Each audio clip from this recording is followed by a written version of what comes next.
जानवी ने जगधात्री को एक बार फिर से टीम में बुला लिया है क्योंकि यहाँ पे जो प्रॉब्लम हुई है, मूसा के बारे में जो इन्फॉर्मेशन निकली है कि मूसा की मौत जो है वो जहर खाने से हुई है, ना ही उसकी मौत जगधात्री के मारने से हुई है। ये सब जानने के बाद यहाँ पे उसे वापस से बुलाती है और पूछताछ करना शुरू करती है, जहाँ पे जानवी जो है जगधात्री को एक बार फिर से डांटती हुई दिखाई देगी और बोलेगी तुमने अपना पर्सनल रिवेंज लेने के लिए तुमने मूसा को मार दिया। तुम चाहती तो मूसा नहीं मरता, लेकिन तुमने कुछ नहीं देखा। तुमने ये भी नहीं देखा कि तुम लोगों के आसपास कौन है जो यहाँ पे मूसा को मारने के लिए मूसा को जहर देने की कोशिश कर रहा है। तुम्हारा तो बस एक ही मकसद था, मूसा को मारना। और जगधात्री के ऊपर बहुत ज़्यादा ब्लेम करने लगती है, उसे डांटने लगती है। वहीं दूसरी तरफ देखेंगे कि यहाँ पे जो कुछ भी होता है, न्यूज़पेपर में जो भी पब्लिश होता है, उसका ब्लेम भी जगधात्री के ऊपर ही लग जाता है, क्योंकि ये सब किया तो तपस्या ने। क्योंकि जिस तरीके से माया ने तपस्या को डांटा होता है, तो यहाँ पे तपस्या ने सोच लिया है कि वो माया से बदला लेगी। और ये भी सोच लेती है बदला लेने का अच्छा तरीका यही है कि ये जो आर्टिकल है, इस आर्टिकल को वो दूसरे न्यूज़पेपर में आने देगी, ना ही माया की मीडिया हाउस से वो न्यूज़ आएगी।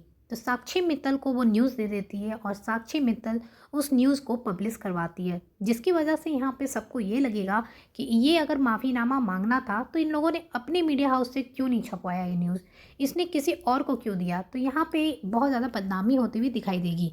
तो यहाँ पे भी शिवाय को लगता है कि जगधात्री ने किया, क्योंकि उसको ही था कि वो माफ़ी मांगे और उसे ही बहुत ज़्यादा रहता है कि महेश उसे ये करे वो करे। तो जगधात्री के ऊपर फिर से गुस्सा होने लगता है। जगधात्री बोलती है कि उसने नहीं किया, पर यहाँ पे शिवाय उसकी बात नहीं सुनता है और गुस्से में कहता है कि मुझे पता है सब कुछ तुमने ही किया है।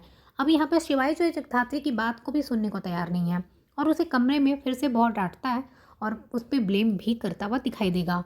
इधर तपस्या बहुत खुश होती कि जैसा वो चाहती थी ना वैसा ही हुआ। वो चाहती थी जगधात्री को नीचा दिखाना पूरी फैमिली के सामने, उसने तो उसे नीचा दिखा दिया। यहाँ तक कि शिवाय भी उस पर ब्लेम किया। उसे लगता है कि एक तीर से उसने दो निशाने किए, एक तो माया की बेइज्जती हुई, दूसरी जगधात्री की।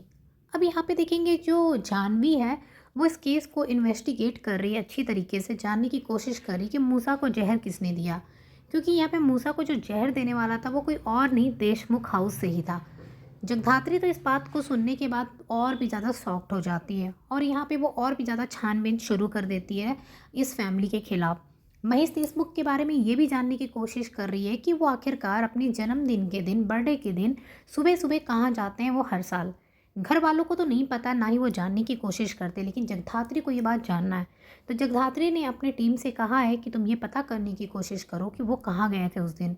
अब ये भी जानने की कोशिश करेगी जगधात्री महेश देशमुख आखिरकार क्या कर रहे हैं और वो अपने घर वालों से क्या छुपाते हुए आ रहे हैं।